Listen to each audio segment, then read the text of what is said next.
सर्दियाँ आए और सरसों के खेत से सरसों का साग ना लेके आए, ये तो हो नहीं सकता। तो इसलिए फिर रिमी के ताया अब्बू सरसों के खेत में गए थे और सरसों का साग हमारे लिए लेके आए हैं। अस्सलाम वालेकुम, कैसे हैं आप सब लोग। मैं भी अल्लाह के फजल से बिल्कुल ठीक ठाक हूँ और अल्लाह ताला हम सबको सेहत तंदुरुस्ती और ज़िंदगी दे, अपने हिफ्ज़-ओ-मान में रखे, नज़रबद और जादू के असरात से महफूज रखे, रिज़्क में बरकत दे, आमीन सुम्मा आमीन। तो चलिए जी, आज का व्लॉग शुरू करते हैं। अभी ये 5 बजे का टाइम है तो बहुत ज़्यादा सर्दी है। तो रिमी कहते हैं मामा जी आज पिंक टी बना लेते हैं, साथ ही समोसे मंगवा लेते हैं। मैंने कहा चले फिर मैं अपनी यूट्यूब फैमिली के साथ भी इसकी रेसिपी शेयर करती हूँ। तो सबसे पहले मैंने कश्मीरी जो चाय है वो ली है, 2 कप मैंने दूध लिया है, इसमें 1 छोटी चम्मच मैंने पत्ती डाल दी है, 2 चमचे मैंने चीनी डाली है और इसको अच्छा सा पका लिया। जब ये पक गई है तो ये हमारी कश्मीरी जो है चाय तैयार हो गई है और ये बहुत मज़े की चाय बनी थी। और उसके बाद साथ ही मैंने समोसे भी मंगवाए हुए थे और साथ ही बादाम ऊपर डाल दिए थे। तो फिर हमने चाय पी ली थी, तो बहुत ज़्यादा मज़ा आया था चाय पी के। तो ये है कि चाय पीने से ज़्यादा थोड़ी सर्दी कम हो जाती है, वरना तो आजकल बहुत ज़्यादा ठंड हो गई है। इस सर्दी के मौसम में पिंक टी बहुत मज़े की लगती है, साथ ही समोसे हो जाएं तो फिर तो बात ही कुछ और हो जाती है। और ये है कि चाय पी के थोड़ी सर्दी कम फील होती है। और साथ ही मैंने ये ग्रीन चिल्ली सॉस रख ली थी, क्योंकि मुझे ग्रीन चिल्ली सॉस समोसे के साथ बहुत ज़्यादा पसंद है। तो फिर हमने चाय पी थी, इंजॉय किया था। और साथ ही उसके बाद रिमी के ताया वो जो सरसों का साग है वो ले आए थे। तो मैंने सोचा मैं अपनी यूट्यूब फैमिली के साथ इसकी भी रेसिपी शेयर करूँ कि कैसे कटिंग होती है, क्योंकि ये जो सरसों का साग है जो शुरू में जब आता है वो थोड़ा लवा होता है, यानी कि वो छोटे छोटे पत्ते होते हैं, तो वो आसानी से कट जाता है। जब ये थोड़े बड़े हो जाते हैं तो इसको फिर ज़रा काटना थोड़ा मुश्किल हो जाता है। तो इसलिए फिर मैंने टेबल चेयर पे रखे हैं ये सारा कुछ। तो मैंने कहा आराम सुकून से बैठ के तो ये काटती हूँ, क्योंकि इसको बहुत ज़्यादा टाइम लगता है। तो मैंने एक पत्ता उतार लिया, साथ ही मैं साइडों से इसके छिलके उतार रही हूँ, क्योंकि ये छिलके उतारते हैं तो फिर ये जो है ना गंदल का साग है, ये सरसों का साग है, ये फिर इसकी जो सॉफ्ट हो जाती हैं, वरना ये जो छिलके होते हैं सख्त होते हैं, ये गलते नहीं हैं। तो इसी तरह जी मैंने सारी जो सरसों का साग है ऐसे ही सारा साफ़ कर लिया था और उसके बाद फिर इसको मैंने कट कर लिया था। साथ ही मैंने एक गड्डी पालक की भी मंगवाई हुई थी, वो भी मैंने साफ़ कर ली थी। तो ये सारा जो साग है, सरसों का साग और पालक का साग, सारा मैंने कट कर लिया था और 2 घंटे लग गए थे मुझे इसको काटने में। और मगरिब की अज़ान भी हो गई थी साथ ही।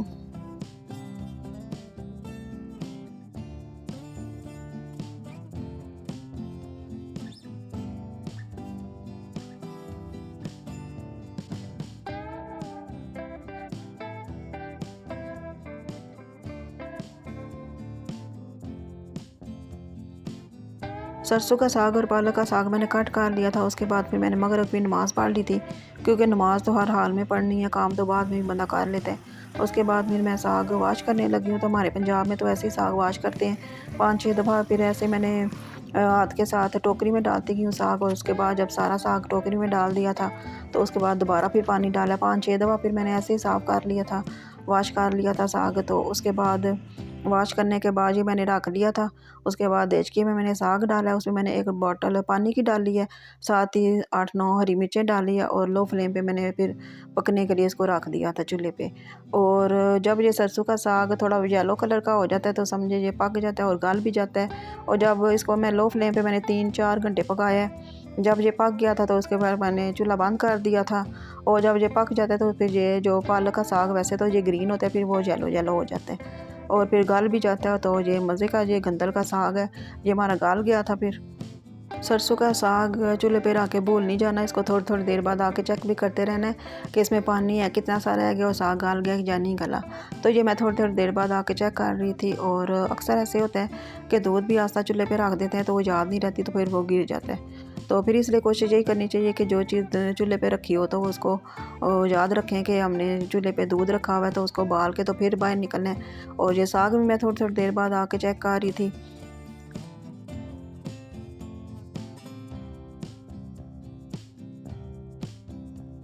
अभी ये 3 साढ़े 3 घंटे के बाद ये साग गल गया है और इसका ये देखें कलर भी येलो सा हो गया। तो उसके बाद फिर मैंने छन्नी में डाल के तो इसका पानी सारा निकाल लिया था और इसको कवर करके मैंने रात को तो रख दिया था।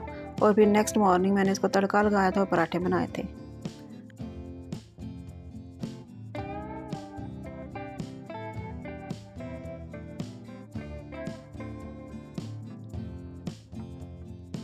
ये नेक्स्ट मॉर्निंग है तो मैं सरसों के साग और जो पालक का साग मैंने उबाल के रखा था तो उसको मैं हमामदस्ते में पीस लूँगी और पीसने के बाद फिर मैं तड़का लगा लूँगी।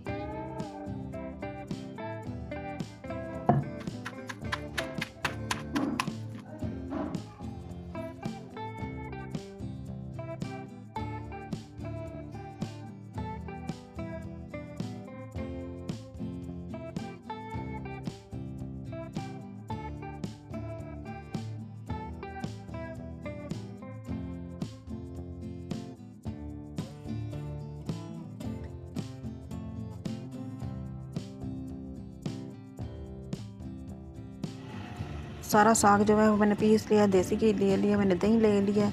इसके बाद मैंने मेथी, कुटी लाल मिर्च, धनिया, ज़ीरा, नमक और लहसुन अदरक ले लिया। तो एक देचकी लिया तो उसमें मैंने देसी घी डाल दिया और लहसुन अदरक डाल के तो उसको मैंने थोड़ा सा ब्राउन कर लिया। जब लहसुन और अदरक ब्राउन हो जाएंगे तो फिर मैं पालक डाल दूँगी और पालक डाल के तो उसके बाद फिर मैंने सारे मसाले भी ऐड कर दिए थे, दही भी ऐड कर दिया था और तो मैंने इसको अच्छा सा भून लिया था। और जब साग अच्छा सा भून गया था तो ये हमारा फिर सरसों का साग तैयार हो गया। साग को भूनते मुझे याद आई कि मैंने अजवाइन तो डाली नहीं है, तो इसलिए फिर मैंने साग को भूनते ही फिर मैंने अजवाइन भी डाल ली थी और फिर अच्छा सा साग को भून लिया था। और जब अच्छी सी इसकी बुनाई हो गई थी तो ये फिर हमारा सरसों का साग तैयार हो गया था।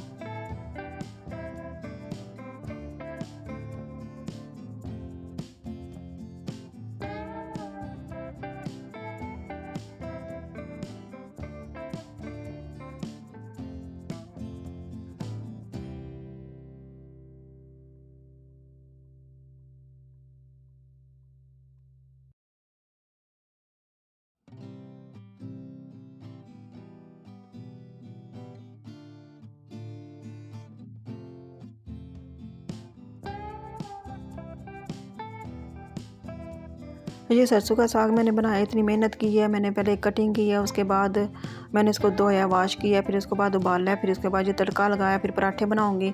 तो ये इसकी जो है बहुत ज़्यादा मेहनत है। आप सब लोग भी ज़रूर इस रेसिपी को ट्राई कीजिएगा और ये इस तरह बहुत मज़े का जो है ना साग बनता है। तो सब मम्मी कहते हैं कि आप दही भी डालती हैं। मैंने कहा जी हम टमाटर नहीं डालते, हम दही डालते हैं। तो इसलिए फिर मेरी रेसिपी आप लोग ज़रूर ट्राई कीजिएगा। रिमी और इसके भाई को सरसों का साग नहीं पसंद है, वैसे पालक का साग पसंद है उनको। आलू पालक बनाती हूँ वो खा लेते हैं, गोश्त पालक बनाओ वो भी खा लेते हैं, लेकिन ये सरसों का साग नहीं खाते, ना ही इसे साग का बना पराठा खाते हैं। रिमी और इसके भाई को ये सरसों का साग इनको नहीं पसंद, ये कभी इन्होंने पराठे नहीं खाए। तो मैंने कहा कि मैंने शाम की मैं लगी हुई हूँ, रात तक मैं लगी रही हूँ, तो बहुत ज़्यादा मैंने मेहनत की है। उसके बाद मेरे बाजू में बहुत ज़्यादा शदीद दर्द हो गया, तो आपने भी ये सुबह जो है ना पराठा खाना है। तो फिर कहते हैं ठीक है फिर मामा जी मैं भी पराठा खा लूँगी, आप मेरे लिए भी बना लीजिएगा। मेरे मामू ससुर थे, अल्लाह ताला उनको जन्नत फ़िरदौस में जगह दे। तो वो कहते होते थे कि हमें अल्लाह ताला ने इतनी नेमतें दी हैं, इतनी ग़िज़ाएँ दी हैं, तो हमें अल्लाह ताला का शुक्र अदा करना चाहिए और हर चीज़ खानी चाहिए। ये नहीं कि दाल सब्ज़ी नहीं खानी, खाली गोश्त फ़िश और चिकन नहीं खाना है, नहीं, हर चीज़ खानी चाहिए। जो कुछ भी अल्लाह ताला ने जो चीज़ें पैदा की हैं, ग़िज़ाएँ दी हैं, जितनी तौफ़ीक है आप अपनी हैसियत के मुताबिक सब कुछ खाएँ, क्योंकि अल्लाह ताला ने खाने में, हर खाने में अल्लाह ताला ने कोई ना कोई शिफ़ा रखी है। तो इसलिए हम शुरू से ही एक दिन दाल बनाते थे, एक दिन सब्ज़ी, एक दिन चिकन बनता था और कभी बिरयानी बन जाती थी, पास्ता बन जाता था। तो ऐसे ही हम हर चीज़ बनाते थे। मुझे ना कुकिंग का बहुत ज़्यादा शौक़ है, तो इसलिए फिर मैंने आपके साथ हर रेसिपी शेयर की हुई है। दाल और सब्ज़ी तो एक ही मैटर से बनती है, तो इसलिए फिर मैं कहती हूँ कि चिकन बनाना है तो एक ही तरीके से ये तो नहीं ना ये बनता है, इसकी काफ़ी रेसिपियाँ हर तरीके से ये बन जाता है। इसलिए फिर मैं चिकन की आपके साथ रेसिपी शेयर करती रहती हूँ, गोश्त की रेसिपी शेयर करती रहती हूँ, कबाब की रेसिपी, बिरयानी की, हर डिफरेंट तरीके से आपके साथ शेयर करती रहती हूँ।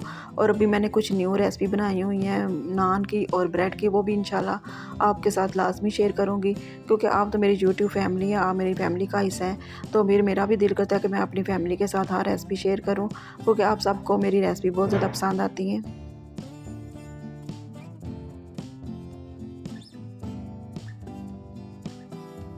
ये सरसों का साग तैयार हो गया, तो मैंने फिर प्लेट में डाल लिया था और डाल के मैंने फ्रीज़र में रख दिया था ताकि ये ठंडा हो जाए। तो उसके बाद फिर मैंने पराठे बनाने शुरू कर दिए थे और ये पहला पराठा मैं रिमी के अब्बू के लिए बना रही हूँ, साथ ही उनको चाय बना दी थी। और रिमी को आज मैंने खास कहा था कि आपने ये सरसों का साग का जो मैंने बनाया साग, तो इसका आपने पराठा खाना है, क्योंकि रिमी को जो है ना वो साग इतना पसंद नहीं है, तो वो पराठे नहीं खाती।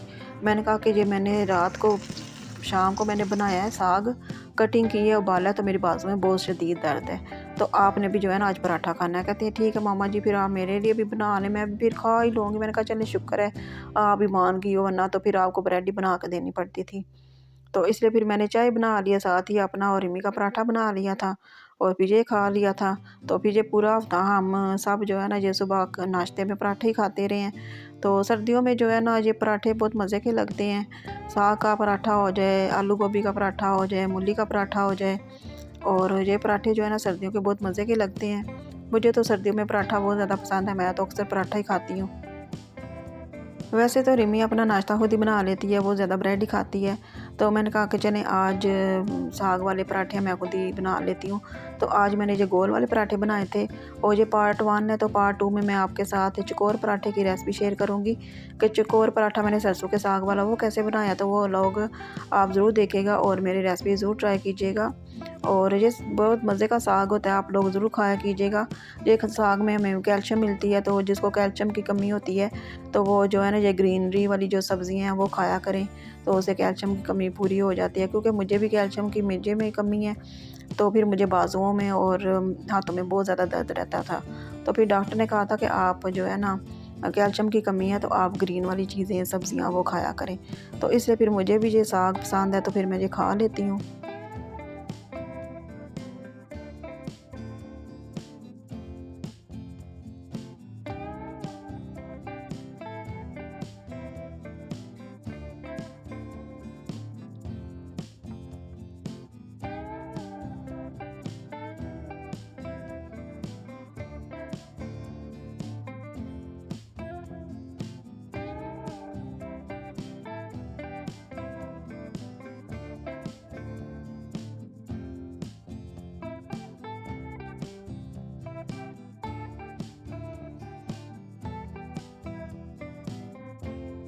आप लोग कमेंट में ज़रूर बताइएगा कि किसको सरसों का साग और चाय का नाश्ता पसंद है। मुझे तो ये नाश्ता बहुत ज़्यादा पसंद है, क्योंकि सर्दियों में पराठा और चाय हो जाए तो बहुत ही मज़ा आता है और फिर सारा दिन कुछ भी खाने का दिल नहीं करता, फिर शाम को ही खाना फिर खाते हैं।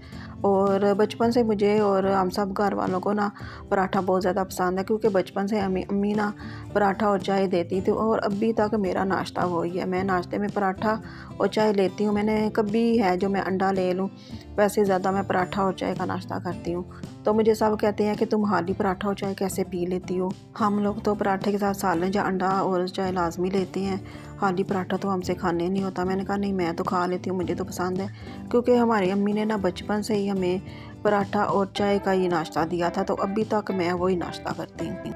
ये मेरा पराठा और चाय है ना, ये मेरी अम्मी का नाश्ता है, ये अम्मी नाश्ता है हमारा। ये हमारे मज़ेदार से पराठे बन गए, चाय भी बन गई है। तो आज सुबह का मज़ेदार सा हमारा नाश्ता तैयार हो गया। तो उसके बाद फिर हमने दिन को नहीं खाना खाया था, फिर शाम को खाना खाया था। तो शाम को फिर रिमी ने चिकन हांडी वाला सालन बना लिया था और साथ ही रोटी बना ली थी।